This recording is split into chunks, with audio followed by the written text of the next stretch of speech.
Well, guys, I should be completely and utterly embarrassed to have another haul video so soon.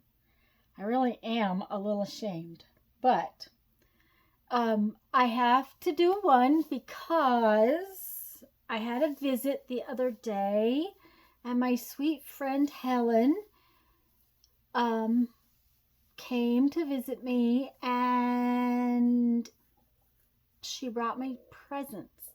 So I have to show you my presents. Plus, then, of course, I did go shopping. Um, I had told Helen recently that one of the reasons I had been going to Hobby Lobby while I was on my trip was that I had hoped to catch the Distress Oxides on clearance. They don't clearance these often, and apparently they didn't clearance them this spring. I figured they'd be changing colors and I would be able to get a few. These are the first ones I have. I did not have any Distress Oxide pads. I thought I didn't want them until I saw a couple of different techniques with them that made me think otherwise. And I thought, okay, I don't want to buy them at full price because I don't know that I'll use them as much. Anyways, she sweetly brought me these two. This one is ripe persimmon and this one is carved pumpkin. Somehow or another, she got more than one. So I reaped the bounty of that. And I thank you very much, Helen. But then she brought me two books. And this one is called In This Garden, Explorations in Mixed Media, a Visual Narrative. And from what I can tell, most of the books are like an accordion book or a book where they're tied here in the sides, but they have several different themes. And I haven't gone through it completely to look at it, but it's gorgeous, and I know it's got a lot of fun inspiration in it. So I'll be looking at it more. I've just been busy the last couple of days and haven't had a chance to look at it as much as I'd like. So it's just really a pretty book. But they're all like single page pieces, and then the books are tied together. The pages are tied together, which would allow the books to accordion. So I think it will be very interesting.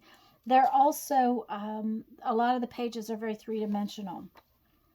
So I think that is a fabulous book. And I can't thank her enough for that. But then, on top of the pads in the book, she brought me this book. And this book is called Shrubs in Color. And it's a library book, but look at this. Isn't this beautiful? And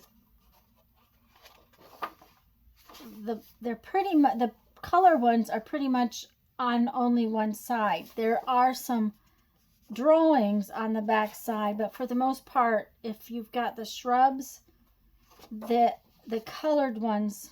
So I can see that this would be a gorgeous book. Also, this book looks to be sewn in, and we were discussing the fact that this is a pretty cover, and this would make a really pretty botanical book if you took out most of the pages and then put a couple of these pages back in as part of the journal. I think it would make a beautiful botanical journal. I think it needs a wider spine, but I think it would be absolutely gorgeous. So I may have to think about trying to do that. And then I'm going to say that this next part of this haul is kind of, sort of, but not really, Helen's fault. Okay, Helen, I'm teasing you completely. But while she was here, she gave me an idea that I'm trying to flush out and work through, because it is a phenomenal idea and I want to pass it on to you guys.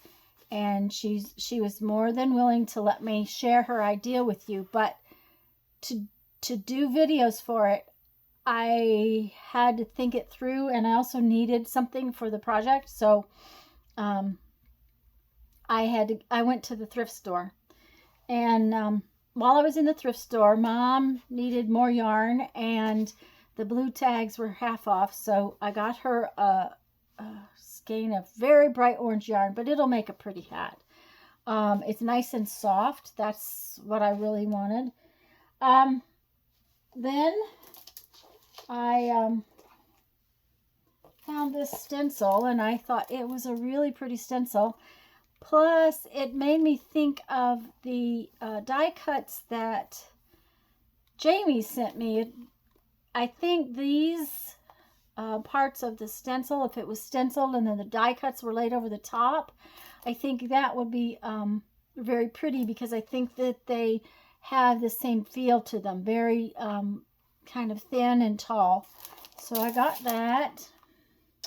And this is what I went after, but I got an extra, ooh, that's not barely going to fit. I kind of got a real extra for when I went after it. I wanted a notebook, but one that has the ring on the back of it, not the ring that sits in here. The reason being is that when they sit in the spine, what happens is you go to open it and everything flops back and forth. It doesn't open real well. So I got one of these the other day for a different project. And then I decided I wanted one of these for this new project that I'm thinking about. And so I went looking. Well, I picked one up that was 99 cents, but the blue tags were half off. So this ended up costing me $1.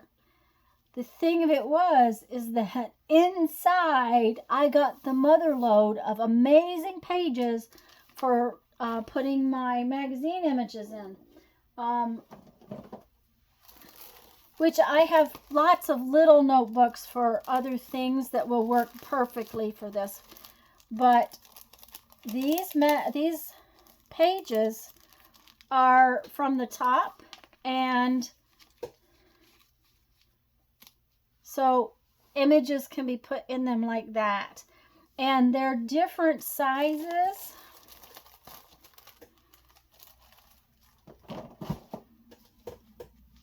So these are, I think, 3x5s or 3.5x5s or something. But these little pages right here actually have space in them. So if you had something long that you wanted to put in there, it would work. But then you go through here and there's other size pages in here. And this one, they all fill from the top, which means that things are not falling out the side of your book. When you get back further in here, there's another size page. Is that the same? That's the same size. Oh, here they are. These are even bigger pockets. I mean, some of them are bent a little bit, but you know, heck, I mean, the notebook was full of them. So that was really, I was very surprised and very pleased to get the notebook I wanted for the $1 and then get all of these pages in addition. I hope that didn't wiggle. But I was just really glad I spied this at the last minute, because those pages will really work to help with some of the organization I need to do in this studio room. Okay, this is not going to sit there. Just a minute, guys. I'm trying to put this down, and it just doesn't have a good spot. Okay, sit. Okay. Well, because I was out, of course, I had to go the Hobby Lobby and Joann's. I had to. You know how that goes. I was really very good. These are the larger eyelets. I had hoped for the black and silver and gold ones, but they didn't have any left, but they were on clearance. So your Hobby Lobby might have some of these. They fit my crocodile on the larger hole. And I have a lot of little eyelets, but I don't have very many big ones. So I had hoped for some of the bigger black and gold ones, but that's all right. And then they had paper on sale. And frankly, I do not need paper. But this particular Christmas paper was a little bit more the classic colors. And the Christmas paper I have is not. It's not the bright green and red. And I have a couple of things I want to do December daily wise that I think that having a little bit of the more classic green and red would be good to have. And this was clearance. Then I went to Joann's, and this was in their clearance aisle. And I cannot tell you right now why I need this. Okay, I got my other one out the other day that actually has alcohol ink in its little ports. And I can't remember why, but I needed, I thought, I need another one of those. I'll have to, you know, think about getting one. Okay, but now I can't remember why I needed it or wanted it. I don't need anything. Don't get me wrong. But I wanted another one for something specific. Do you think I can remember? No. But it was $2.97, so it was on sale. It was clearance. So I went ahead and got it because I can't remember why I needed it. So anyways, guys, like I said, I feel a little embarrassed that I had just done several hauls, and here I am doing another haul. But I wanted to show you the things that Helen brought me and show you the fun stuff I found, and just, you know, I wanted to show you. This book is just absolutely beautiful. I think it would make a beautiful, beautiful botanical journal. So I think that may be something I'm thinking about doing soon, hopefully. Anyways, guys, go have fun. Make some art. Bye-bye.